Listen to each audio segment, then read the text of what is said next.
प्रथम रु द्वादश श्रेणी छात्र छात्री आसी एक नुआ सूचना।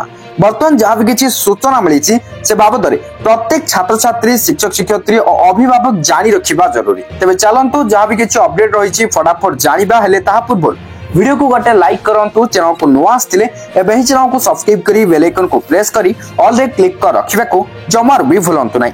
प्रथम रु द्वादश श्रेणी छात्र छात्री पाठ्यक्रम ह्रास पाइब। पिलामाने एबे जेतिकी पाठ्यक्रम रे शिक्षा ग्रहण करूछंती सेथिरु 15 रु 30% काटी दिया जिवो। पुराना पाठ्यक्रम तथा वर्तमान समय रे छात्र छात्री पई उपयोगी नथिबा विषय गुड़िक पाठ्यपुस्तकरू बाद पड़िबो।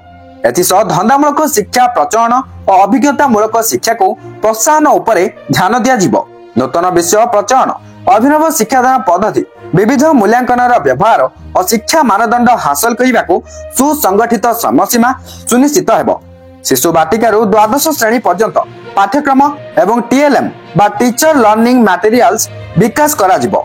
एथिरे 3 प्रकार समयसीमा यथा इमिडिएट जाकि 6 मास मध्य, स्वल्पकालीन जाकि 6 रु 12 मास और दीर्घकालीन जाकि 1 वर्ष रु अधिक रहिबो।